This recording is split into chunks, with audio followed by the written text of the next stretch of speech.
Bienvenidos y bienvenidas todos y todas a estas semanas de desarrollo institucional. Quiero saludarles muy especialmente de la Subsecretaría de Integración Interinstitucional y todo mi equipo técnico de trabajo y, por supuesto, todo el equipo de la Secretaría de Educación. Esta semana estamos promoviendo reflexiones muy importantes en términos de la formación integral y de la transformación pedagógica. Y una de ellas tiene que ver con cómo hacer para que el enfoque restaurativo, particularmente la justicia escolar restaurativa, llegue a nuestras instituciones educativas y permee nuestra cotidianidad, permee nuestro proyecto educativo institucional y particularmente las prácticas que tenemos en nuestras instituciones educativas y que nos pueden aproximar a una mejor educación socioemocional y ciudadana y, por supuesto, a construir escuelas como territorios de paz. Este es entonces un espacio donde vamos a conversar sobre la cultura restaurativa en el ámbito escolar. Y quiero presentarles a una persona maravillosa que nos va a acompañar a continuación, una persona con mucha experiencia, con mucho saber en este tema, que además no solamente nos acompaña en estas semanas de desarrollo institucional, particularmente en esta sesión, sino que será uno de nuestros invitados especiales al Encuentro Internacional de Justicia Escolar Restaurativa que realizaremos en el mes de abril y que espero todas y todos participen allí, desde las instituciones, en las localidades y, por supuesto, a nivel distrital. Quiero entonces leer esta presentación maravillosa del profe Jan Smith que nos va a acompañar a continuación. Él es un invitado internacional, magíster en Ciencias Políticas, Económicas y Sociales de la Universidad Católica de Lovaina, en Bélgica, magíster también en Ciencias de las Prácticas Restaurativas del Instituto Internacional de Prácticas Restaurativas de los Estados Unidos. Es codirector y docente también del posgrado en Prácticas Restaurativas de la Universidad a Distancia de Madrid y de la Escuela Española de Mediación y Resolución de Conflictos. Consultor internacional en justicia y prácticas restaurativas, con más de 25 años de experiencia de trabajo con adolescentes y familias en situación de riesgo y vulnerabilidad en Latinoamérica, el Caribe y en España.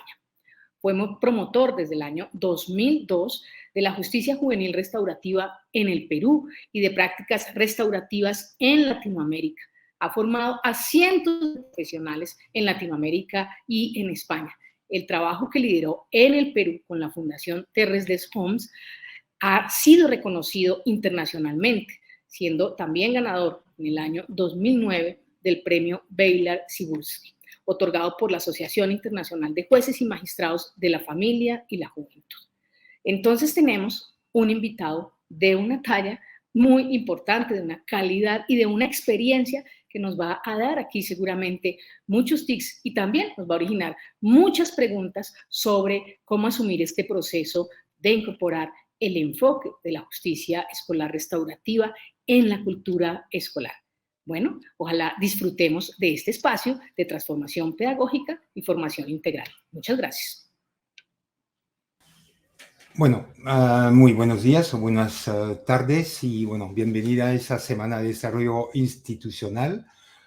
Primero quiero agradecer al programa Junto Aprendemos, que es un programa que está financiado por la Agencia de Estados Unidos para el Desarrollo Internacional y que es un programa implementado por las organizaciones siguientes, que es Partners of America, Fundación Carvajal, la Fundación Pro Antioquia y Parque Explorer, ¿no? Que gracias a través de ellos que me ha permitido colaborar con Colombia en el ámbito de práctica restaurativa a nivel escolar. Pero también quiero aprovechar también esa oportunidad para agradecer a la Secretaría de Educación por confiar en mí y por poder compartir, ¿no?, mi experiencia en esa temática tan importante, ¿no? Bueno, dicho eso, tengo unos 45 minutos para hacer una presentación sobre el tema de justicia restaurativa, práctica restaurativa en el ámbito escolar. Así que preparé unas cuantas diapositivas que voy a a comentar y, bueno, esperando que sea de su agrado, ¿no? Bueno, quizás ese primer título le puede parecer un poco extraño, ¿no? Cuando decimos los conflictos en la convivencia, porque muchas veces cuando hablamos de convivencia lo asociamos con convivencia pacífica. Sin embargo, la convivencia por sí misma es causa generadora de los conflictos, ya que cuando nos relacionamos con las personas, es lógico o necesariamente que existirán diferencias de punto de vista, de opiniones, de intereses y de necesidades entre las personas, y esto puede generar finalmente tensiones y conflicto, ¿no? Eso no hay, es inevitable porque simplemente los conflictos son parte de la vida humana. También muchas veces hablando de conflictos, todos los conflictos no son violentos. Sin embargo, muchas veces cuando escuchamos conflictos pensamos en violencia, ¿no? Como si todos los conflictos fueran violentos, ¿no? Simplemente porque, bueno, lo asociamos como si fuera sinónimo, cuando finalmente los conflictos pueden ser también una gran oportunidad de aprendizaje, de crecimiento, de desarrollo, ¿no? Por eso que los conflictos en la convivencia no quiere decir que no haya conflictos. Esta frase me gusta mucho de Max Lucado, que dice: el conflicto es inevitable, el combate es opcional. Ya le comenté que el conflicto es parte de la vida humana. Hay, siempre habrá, ¿no? Ahora, el combate es opcional. Es interesante porque cuando hablamos de combate, pues pensamos quizás qué tipo de armas usamos, qué tipo de herramienta queremos usar o estrategia, ¿no? ¿Será el diálogo? Nos sentamos, nos escuchamos y conversamos. Argumentamos, ¿no? Nos abrimos, ¿no? ¿O será que más bien vamos a través de los insultos, a través de las amenazas, a través de los puños? Es decir, cada uno elige, ¿no? Y es quizás qué tipo de armas queremos usar cuando hablamos justamente de convivencia, ¿no? Entonces, convivencia con conflictos, sí, definitivamente, pero sin violencia. Eso es el tema, el aprendizaje, ¿no? Es una foto seguramente que muchos de ustedes conocen, ¿no? Las dos mulas atadas por una pita y es el momento de comer. Sin embargo, cuando van a su propia comida, a su comida respectiva, no llegan ninguno. La pita está demasiado corta. Entonces, fuerzan mucho tiempo y, bueno, no logran. Entonces, se dan vueltas, se sientan y deciden conversar. Y finalmente, ¿qué hacemos? ¿Cómo hacemos? ¿No? Por eso lo llamo aquí diálogo. Y finalmente, a través del diálogo, encuentran una solución que es: vamos de tu lado y luego vamos en el mío, ¿no? Ese dibujo sí es verdad que uno me puede decir, no, pero aquí en este caso las fuerzas son es equilibrada entre los dos, etcétera, ¿no? Bueno, incluso desequilibrada no impide que podemos usar el diálogo y ver lo que se puede hacer. Retomando la misma foto, hay distintas maneras de solucionar conflictos. Yo, que tengo una experiencia bastante grande en el ámbito penal, estos son los mecanismos: negociación, el arbitraje, la conciliación. Los he puesto en otro color porque en el ámbito escolar se puede usar la mediación escolar, los círculos restaurativos y las reuniones restaurativas, que más adelante daré una pequeña explicación por esos tres, ¿no? Hablando de la justicia restaurativa, y en Colombia, bueno, se habla bastante, hay que tener cuidado que muchas veces hay mitos o ideas falsas. Entonces es importante de explicar el concepto, ¿no? Yo diría siempre que la justicia restaurativa no es permisiva o blandas como algunos lo piensan. Tampoco la justicia restaurativa no es que o es justicia restaurativa o es justicia ordinaria, a veces la justicia restaurativa puede ser acompañada de la justicia ordinaria, es decir, que ciertos casos también puede ser acompañado de medidas punitivas o sancionatorias, ¿no? Definición hay varias, no hay una definición única, estricta de la justicia restaurativa, hay diferentes. Aquí he dado 3 autores, no voy a leer la definición, pero cuando hablamos de justicia restaurativa es invitar a las personas en un conflicto, es decir, víctima, victimario y comunidad, que puede ser pares, familiares, amigos, otras personas interesadas en el conflicto, que deciden reunirse voluntariamente, ¿no? ¿Y reunirse para qué? Simplemente para conversar del conflicto, de lo que ha pasado, cuáles son las causas, cómo este conflicto nos ha afectado, a quién ha afectado, porque muchas veces afecta, y qué podemos hacer para arreglarlo. Es decir, ahí muchas veces es el tema de reparación de daño, restauración de las relaciones, pero para ello se necesita que la persona ofensora asuma su responsabilidad, es decir, que toma conciencia que su comportamiento ha ocasionado daño a la persona o las personas o la comunidad, ¿no? Y que está dispuesto a hacer algo para revertir esa situación. Son procesos y las 3 definiciones tienen palabra o concepto que vuelven, ¿no? La misma esencia, ¿no? ¿Cuál es la diferencia entre esa visión punitiva y visión restaurativa? Cuando hablamos de la visión punitiva, retributiva, retribuir es el ojo por ojo, diente por diente, ¿no? Tú lo haces y la pagas, ¿no? Y muchas veces en ese caso pensamos que la persona que ha ofendido, reciba su gusto merecido, ¿no? Que, bueno, merece un castigo. Mientras que lo restaurativo, ahí nos centramos principalmente sobre la persona afectada, víctima, para usar también esa, que tiene necesidades y que hay que responder a esas necesidades. Pero para ello se necesita también que la persona ofensora asuma su responsabilidad y está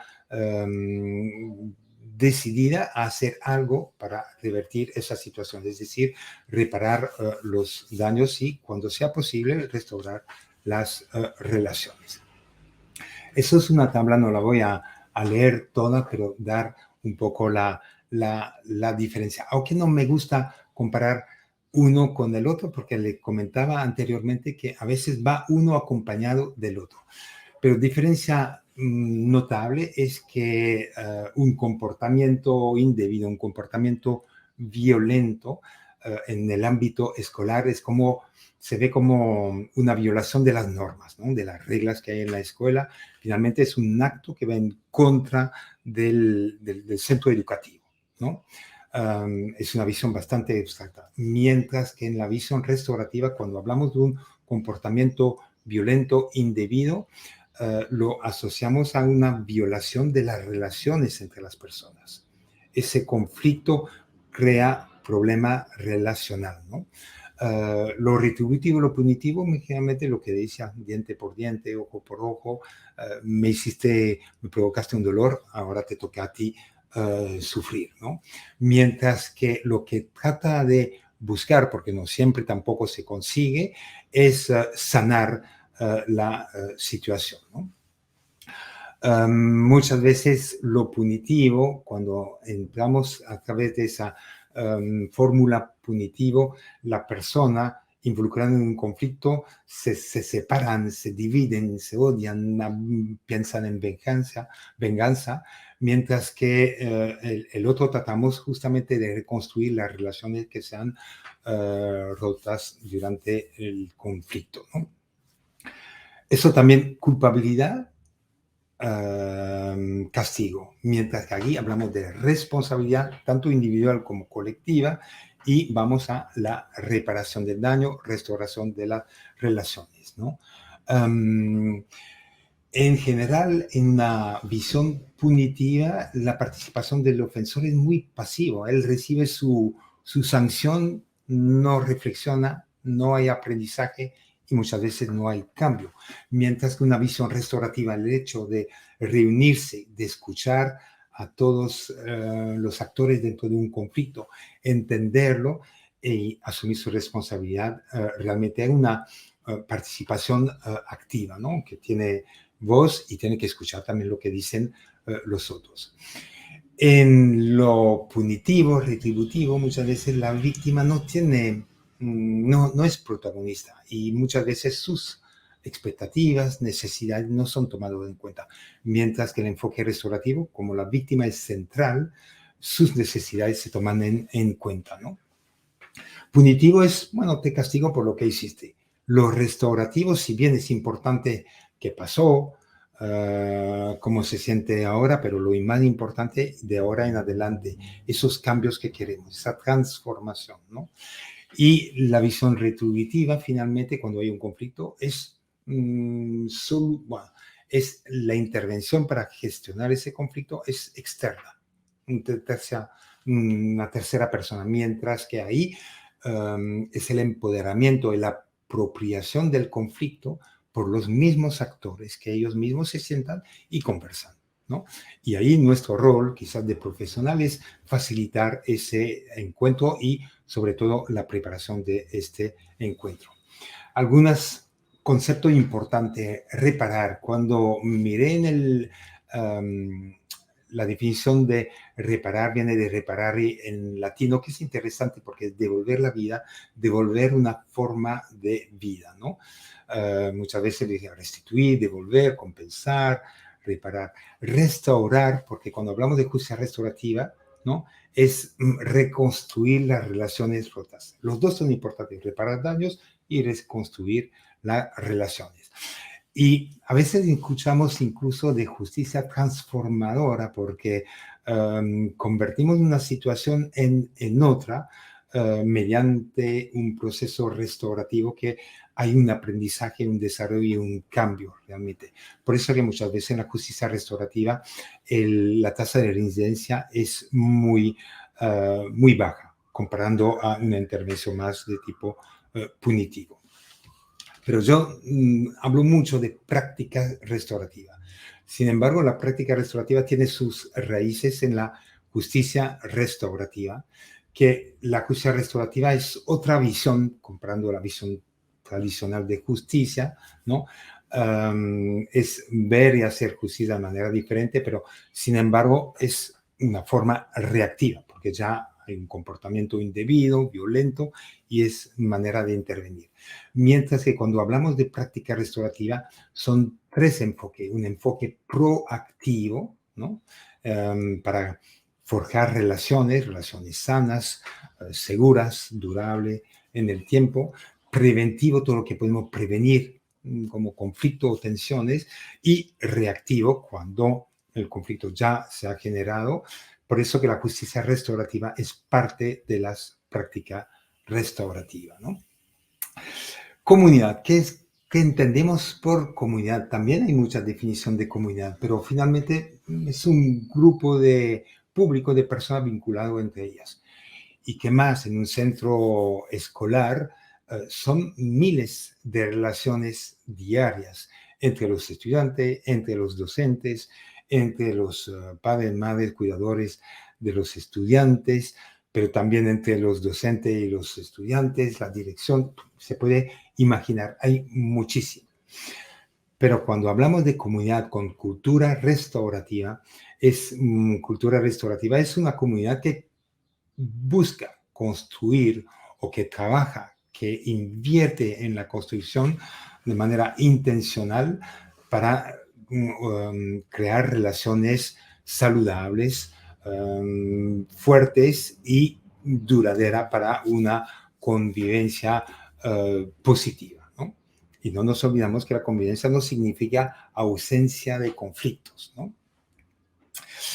Hipótesis de la práctica restaurativa. Bueno, eso me parece muy importante, que dicen que los seres humanos, cualquier ser humano va a sentirse más feliz, más dispuesto a colaborar, más dispuesto a dar lo mejor de sí, ser productivo, ¿no?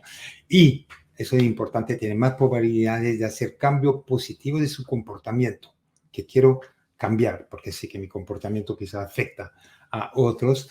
Simplemente cuando las personas que tienen autoridad sobre ellos van a hacer la cosa con ellos y no en contra o para ellos. Y cuando hablamos de personas con autoridad, podemos pensar en los padres de familia, en los docentes, en los directores, todo persona que tiene autoridad sobre otros.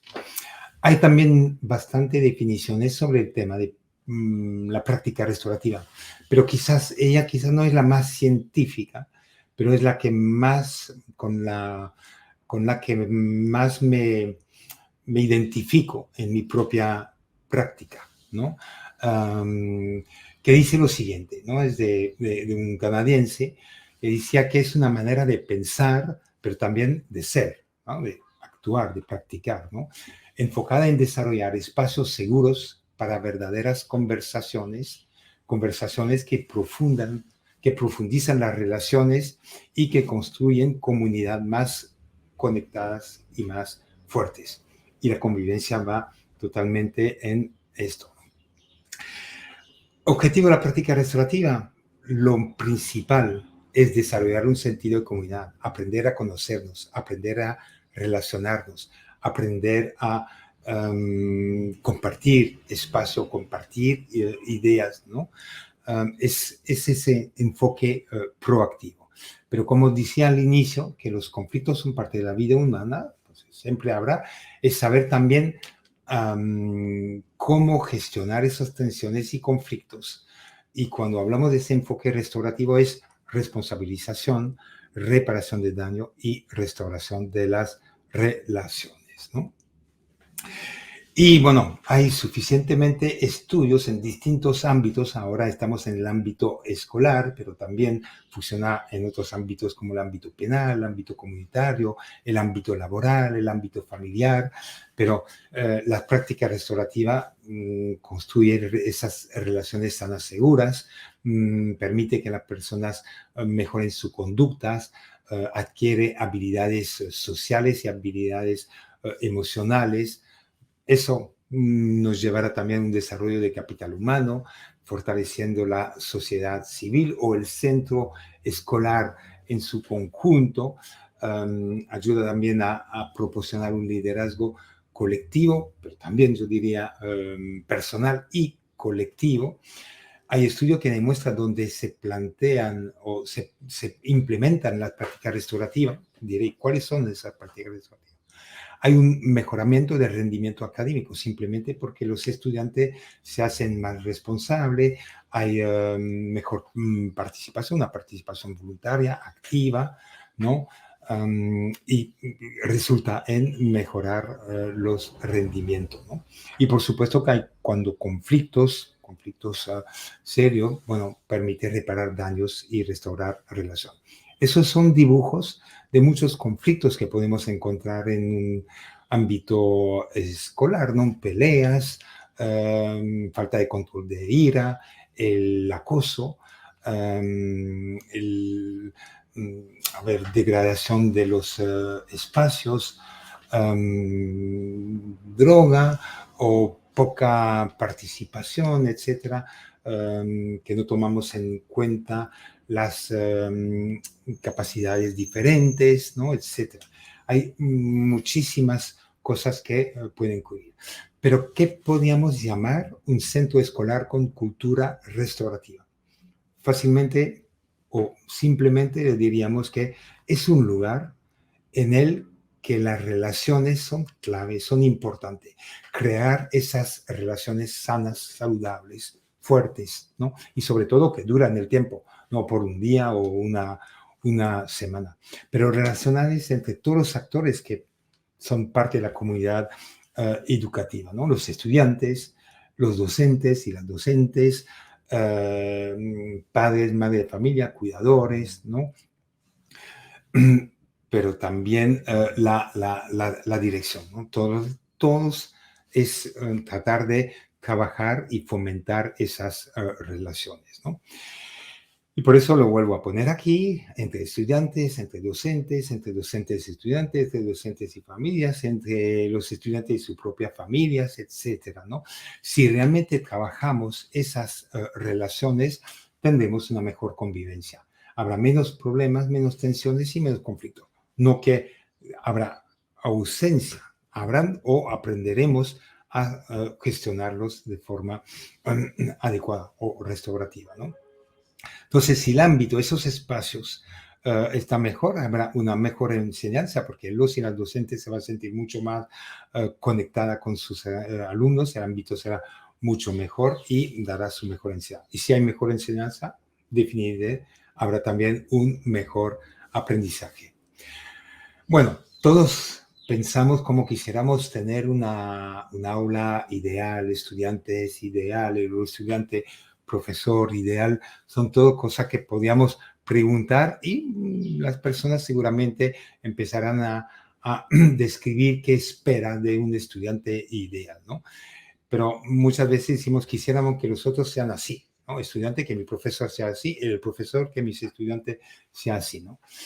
Por eso que todo el mundo quiere el cambio, pero nadie quiere cambiar. Por eso digo, empezando por los y las docentes, ¿no sería que tendríamos que, antes de querer que nuestros estudiantes cambien, si no es nuestra propia práctica que tendríamos que cuestionar y quizás cosa que estamos haciendo bien y estoy seguro que muchos de ustedes lo hacen, pero probablemente hay cosas que tendríamos que cambiar en nuestra propia práctica y que tendría un efecto, ¿no? Entonces yo quisiera brevemente hablar de esas 4 cosas que tendríamos que considerar y cuestionar si lo estamos haciendo o no y que podríamos cambiar. Hablaré brevemente del estilo de autoridad y qué es un estilo de autoridad restaurativa. Hablaré de, a ver, qué entendemos por un proceso justo y respetuoso. Hablaré del diálogo restaurativo y de la importancia de crear espacios donde las personas, entre ellos los estudiantes, pero todos en el ámbito escolar, pueden expresar libremente sus afectos, sus emociones. Voy con el primero. Estilo de autoridad restaurativa. ¿Qué entendimos por eso? La mejor forma de entenderlo quizás es a través de esa ventana de disciplina social que fue desarrollada por McColl y Wachtel, que es muy sencilla. A ver, esa ventana está construida con 2 ejes, un eje vertical, otro horizontal. El vertical lo llamamos control, ¿no? Y puede tener bajo control o muy alto control. Y por control entendemos que hay que implementar normas, reglas, hay que saber poner límites. Yo siendo profesor, bueno, tengo expectativas, ¿no? Hay que desafiar y retar a mis alumnos o alumnas, ¿no? Entonces, uno puede tener bajo control o alto control. Y cuando hablamos de apoyo, es, a ver, cómo creo esa motivación en mis estudiantes, el tema de los afectos, no ser una persona fría, ¿no? Todo el tema de relaciones, nutrir a mis estudiantes la colaboración, la orientación. Entonces, doy un ejemplo. Toda persona con autoridad, puede ser un docente, puede ser un rector, puede ser un papá, una mamá, un cuidador, etcétera, ¿no? Pero una persona que tiene que lo que le importa es alto control, pero sin dar o dando muy poco apoyo, esa persona terminará siendo una persona muy autoritaria, punitiva, y finalmente su actuar, su práctica va en contra de los otros. En ese caso, si hablo de un docente, en contra de los estudiantes, ¿no? Lo opuesto es más bien un o una docente que da muchísimos apoyo, afecto, motiva, nutre, colabora, orienta, pero sin capacidad de poner límites, un mínimo de normas, reglas, retar a sus estudiantes, desafiar a sus estudiantes, termina siendo permisivo, muy protector, paternalista, maternalista, y está haciendo muchas veces la cosa para sus estudiantes, ¿no? El que no tiene ni control ni apoyo, bueno, lo llamaremos negligente, es una persona indiferente, pasiva, que no hace nada para sus estudiantes, ¿no? Entonces, finalmente, esos tres estilos no resultan. Lo punitivo, yo podría decir, sí que puedo tener un resultado en el momento, porque elevó la voz, amenazo, etcétera, y que vaya a tener un cambio, pero es un cambio no permanente, porque no hay aprendizaje, no hay reflexión, ¿no? Permisivo, ser buena gente, no va a ser suficiente. Muchas veces piensa que si soy bueno, etcétera, cuidado, que lo van a aprovechar y la autoridad va a cambiar de los estudiantes que van a tener autoridad sobre sus docentes. Entonces, cuando hablamos de un estilo de autoridad restaurativo, siempre es importante tener un alto control, pero siempre dentro de un marco de apoyo y respeto alto también, ¿no? Es decir, hay una linda palabra que es autoritativo, es justamente ese alto control dentro de un alto apoyo, ¿no? Ser respetuoso, justo, y es haciendo las cosas con mis estudiantes. Y más adelante daré unos ejemplos de qué entendemos por el hacer las cosas con las personas. Y eso me hace volver a la hipótesis fundamental que cuando hacemos la cosa con, la persona se va a sentir más tomado en cuenta, más feliz, más colaboradora, más dispuesta a dar lo mejor de sí e incluso hacer cambio en su comportamiento, ¿no? De negativo a positivo. Vamos al segundo. Proceso justo y respetuoso. Bueno, a ver si están de acuerdo conmigo cuando digo que es más probable que una persona acepta un resultado, aunque no le guste ese resultado, simplemente cuando es tratado de forma justa y respetuosa. Es decir, el trato justo y respetuoso hace que las personas van a aceptar más fácilmente un resultado, incluso cuando no le guste. ¿Y por qué? Porque simplemente el proceso para llegar a ese resultado, que es más importante, el proceso o el resultado. Mire bien, he dicho que es más importante, es decir, los dos son importantes, pero hay uno más que el otro. Y el más importante es el proceso, porque llevar un buen proceso, es decir, justo y respetuoso, me llevará a un resultado también positivo, ¿no? Entonces, lo que se necesita para experimentar un trato justo y respetuoso, lo que quieren las personas es ser escuchada, es tener voz, ser tomado en cuenta, ser considerada. Es por eso que tenemos que crear ese espacio para que nuestros estudiantes tengan voz, siente que su voz está escuchada, es importantísimo, ¿no?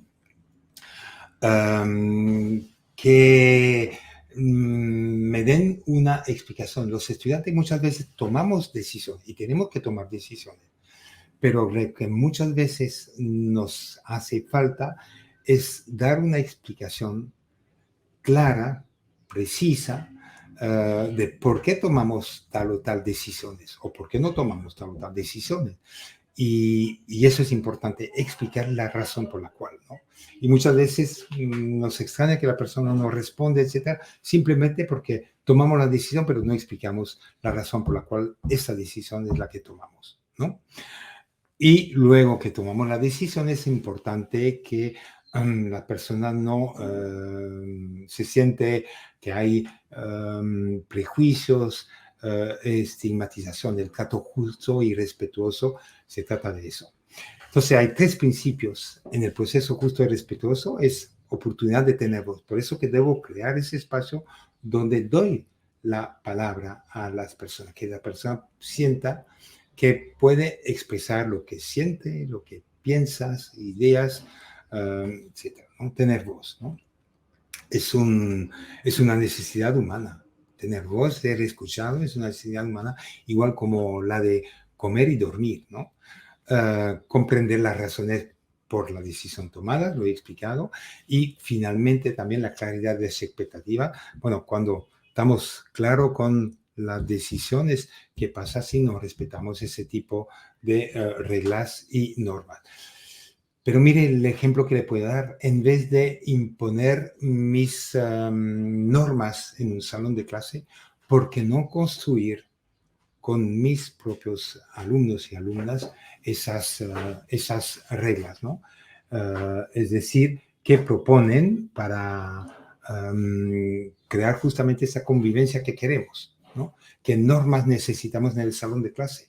Y que las personas, los estudiantes o las estudiantes puedan también opinar y aportar. No significa que todo lo que digan lo voy a aceptar.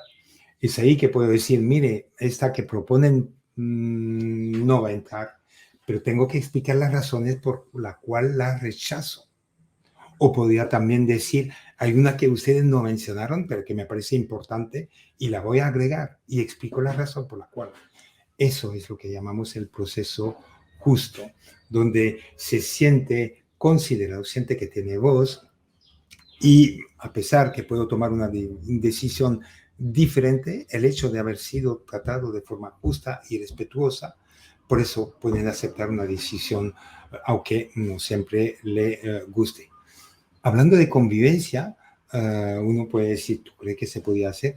También antes quizás de redactar un manual de convivencia, podíamos trabajar con nuestros propios alumnos y decir, hacerle partícipe en esa construcción. Porque cuando uno se siente parte de la construcción, muchas veces respeta lo que ha construido, en vez que sea impuesto, ¿no? Voy a la tercera, ¿no? Diálogo restaurativo, ¿no? Muchas veces nuestro diálogo no es el más idóneo y sobre todo cuando cuestionamos el comportamiento de una persona que el comportamiento nos afecta o afecta a otro o al grupo, muchas veces intervenimos, ¿por qué actúas así? ¿Por qué hiciste eso? ¿Por qué no hiciste tal otra cosa? El por qué no es realmente parte de un buen diálogo, ¿no? ¿Cuál es el problema de usar el por qué? Es simplemente que no abre las relaciones, ¿no? Que de ninguna manera estimula la empatía y no genera la reflexión. Cuando dice el por qué, y bueno, si no abre la relación, no estimula la empatía, no genera reflexión, no va a contribuir ni modificar el comportamiento, ¿no? Porque la persona se siente ya cuestionada, como es poner el dedo sobre el problema, ¿no? Entonces, más bien, en vez de usar el por qué, podría decir, bueno, a ver, dame, ¿qué ha pasado? ¿Qué ocurrió? Cuéntame, ¿no? Darle esa oportunidad que puede también expresar el lado de su historia, ¿no? Entonces, cuando hablo de un diálogo restaurativo, es tratar que nuestra práctica se basa en hacer preguntas, pero buenas preguntas, preguntas adecuadas en los momentos adecuados. Es decir, ese enfoque socrático, ¿no? Que Sócrates, bueno, hacía pregunta y muchas veces cuando hacía una pregunta y que le devolvía otra pregunta, él respondía por pregunta. ¿Y para qué tantas preguntas? No sé si existe esa palabra cuestiología, en francés sí existe, pero no sé si en español, pero sin embargo lo he puesto. Es simplemente animar a la persona a reflexionar sobre ideas, posiciones, pensamientos, sus acciones, ¿no? Es lo que queremos, que reflexionen, ¿no? Porque es una vez que reflexionen que pueden darse cuenta que un comportamiento puede dañar a varias personas y de maneras distintas, ¿no? Lo que hacía Sócrates es invitar a la persona a razonar para que aprendan, para que se autoeducan, ¿no? Y finalmente lo que quería Sócrates es que la persona responda a las preguntas, que son ellos que contestan. Muchas veces nosotros, y es algo que tenemos que cambiar en nuestra práctica, no hacemos la pregunta para que haya reflexión y que surge algo, sino que a veces cuestionamos y luego damos nosotros mismos la respuesta. Si hablo de un conflicto, puedo decir, por ejemplo, no creo que es la práctica más adecuada, de decir, bueno, ahora vas a tener que pedir perdón, vas a tener que buscar que devolver lo que has sustraído, etcétera, etcétera. Eso es dar la respuesta, cuando tendría que hacer la pregunta para que la respuesta surgen de las personas. Entonces, es algo que tenemos que también aprender, ¿no? Esa práctica de enfoque socrático. Y lo otro que es importante es justamente crear espacios donde las personas puedan, porque hay una necesidad realmente de expresar y compartir sus sentimientos, ¿no? En relación al grupo. Si hay algo que me afecta, que me preocupa, es importante poder decirlo, expresar, pero muchas veces guardamos eso entre nosotros o muchas veces incluso no tenemos la capacidad de identificar ese sentimiento. Entonces la práctica restaurativa es una oportunidad justamente para educarnos a identificar y expresar nuestras emociones, ¿no? Y bueno, principalmente los círculos es una de las mejores formas para aprender.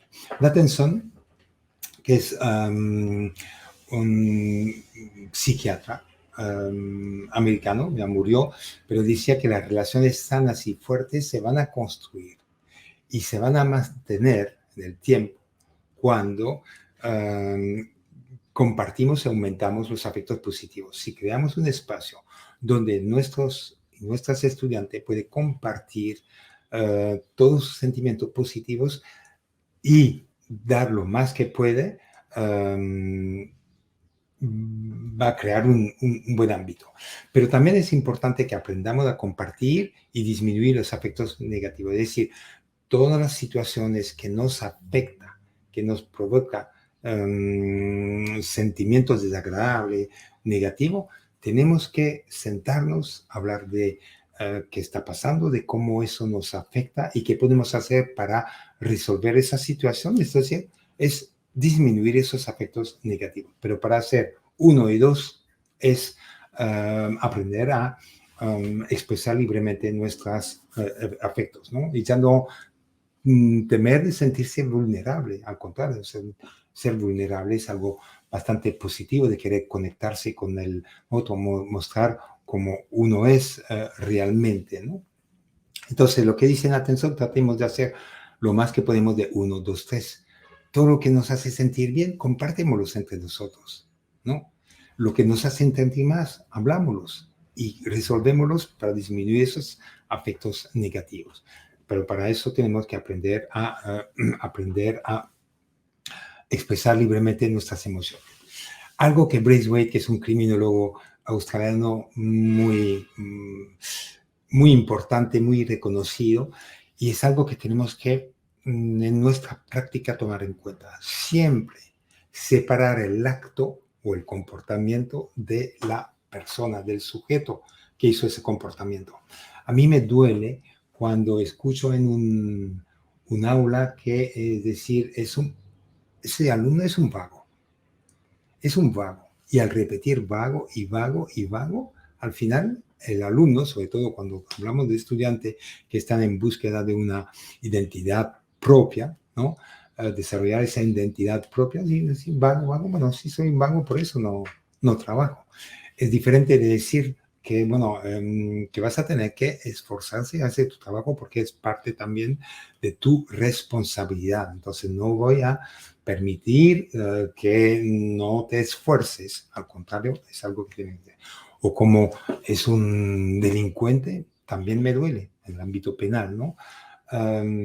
Es mejor decir, bueno, hay una persona que ha robado, ¿no? Es decir, hay que rechazar el acto, el comportamiento, porque es inadmisible, no va con nuestras normas, nuestras expectativas, ¿no? Entonces lo rechazo, pero no rechazo a la persona. Al contrario, tiene que valorar a la persona y buscar la posibilidad de una contribución potencial para el mismo y para la comunidad, ¿no? Esa separación del acto de la persona, ¿no? Entonces, es algo que tenemos que cambiar también en nuestra propia práctica. Dicho eso, de esos 4, ¿no? Estilo de autoridad, el diálogo restaurativo, el proceso justo, respetuoso y la expresión libre de los afectos. Después de eso, cada uno puede evaluar, aquí los que me escuchan, si su práctica es respetuosa, si hace esa diferencia entre el acto y el autor de ese acto, si es justa, es decir, doy participación a las personas, tiene voz, doy una explicación cuando tomo una decisión, hay claridad de las expectativas, la reparación del daño, restauración de la relación. Si mi práctica ha contribuido a generar empatía, si ha contribuido a lograr una mayor responsabilidad, ¿no?, de la persona, que asuma su responsabilidad y promover un cambio positivo en comportamiento. Bueno, algunos pueden decir que, bueno, tengo que cambiar completamente mi práctica es parcialmente restaurativa, completamente, principalmente restaurativa, y tendrá que hacer los cambios necesarios. Ahora, aquí es en plural, las prácticas restaurativas, ¿no? Es como cada uno, cuando hablo de un profesional con enfoque restaurativo, es un profesional que como si tiene una caja de herramientas, y esas herramientas son esas prácticas restaurativas. Hay algunas que son informales, otras formales, y ahí termino con esto. Y son, ¿cuál es la diferencia entre prácticas formales e informales? Cuando hablo de formalidad, son prácticas que necesitan de una planificación, son prácticas que necesitan de una preparación, son prácticas que son muy estructuradas, son prácticas que toman tiempo, y son prácticas que se puede hacer a un grupo de personas, mientras que las informales son prácticas que puede hacer a una persona y de forma más espontánea. Sin embargo, que necesita también de una formación, ¿no? Ser capacitado para hacerlo. ¿No? Aprender realmente la escucha activa, empática, la comunicación no violenta. Podría pasar días hablando de eso, pero en general cuando intervengo con la práctica restaurativa me gusta abordarlo con una parte teórica y luego práctica. Práctica y presencial es lo mejor que hay, ¿no? Ejemplo de diálogo restaurativo, bueno, los círculos, círculos para crear un sentido de comunidad, conocernos, relacionarnos, círculos para abordar temas que nos interesan, temas que nos preocupan, o círculos para abordar tensiones o conflicto que afecta al conjunto del grupo, ¿no? Mediación escolar, encuentro ofensor-víctima, ¿no? Pero la reunión restaurativa yo diría que, bueno, es más bien mi especialidad, que es una mediación ampliada, ¿no? Donde es no solamente víctima-victimario, sino acompañado de de su comunidad, que puede ser familiares, pares, amigos, o otra persona interesada en un conflicto. Mire, en general, ¿qué pasa en un centro escolar? Es que muchas veces pasamos mucho tiempo en buscar solucionar los conflictos. Nos esforzamos a todos los problemas, conflictos que pueden venir, y pasamos muchísimo tiempo, ¿no? Y bueno, también obviamos o intervinimos para los conflictos menores, pequeños, pero damos muy poco tiempo, realmente dedicamos muy poco tiempo para crear ese sentido de comunidad, y forjar esas relaciones sanas, seguras, esa convivencia pacífica que queremos, ¿no? Entonces, lo que hay que hacer finalmente, y a través de la práctica restaurativa, lo que queremos obtener, es invertir esa pirámide, ¿no? Y más bien, ahí es trabajar, dedicar nuestro tiempo, y lo tiene que ver como una inversión, no como una pérdida de tiempo. Todo lo contrario, es una inversión para crear ese sentido de comunidad y crear relaciones sanas, fuertes, esa convivencia, ¿no? Y por supuesto, bueno, ¿qué podemos hacer también para abordar o enseñar y aprender a prevenir, resolver tensión y conflicto? Que nuestros propios estudiantes, el estudiantado, sepan cómo prevenir, pero también atender esos pequeños conflictos. Y si hacemos eso, vamos a tener pocos conflictos serios, graves. Entonces es simplemente cambiar esa pirámide. Y ahí, bueno, termino con esta diapositiva. ¿Qué podemos hacer para justamente crear un sentido de comunidad? Bueno, aprender a la escucha activa empática, hacer la declaración afectiva, la comunicación no violenta, aprender ese diálogo restaurativo que le he hablado, de ese enfoque socrático, ¿no? Los círculos, tanto círculos proactivos para crear comunidad como círculos también preventivo o reactivo para solucionar el problema que afecta al conjunto del salón. Si hacemos eso, vamos a tener mucho menos conflictos o pequeños conflictos, pero que las personas, y en mi experiencia, los estudiantes muchas veces piden en escuelas con cultura restaurativa, como conozco aquí en Perú o en República Dominicana, son los estudiantes mismos que deciden, hay que hacer un círculo, hay que hablar de eso y ver cómo lo solucionamos. Y lo que llamamos la reunión restaurativa, justicia restaurativa, ese encuentro víctima-victimario-comunidad, es para abordar el conflicto. Todos ellos, por supuesto, necesitan de una formación y práctica concreta, que es para mí la mejor forma realmente de aprender. Bueno, y con esto dejo la presentación y bueno, espero que le habrá gustado y que le sirva. Bueno, espero también poder en el futuro también colaborar con el programa Juntos Aprendemos y con la Secretaría de Educación y principalmente hacer cosas prácticas, ¿no? Y poder quizá trabajar la construcción de ese manual de convivencia, en el cual siempre decía que sería importante también involucrar a nuestros y nuestras estudiantes. Bueno, muchas gracias por su escucha.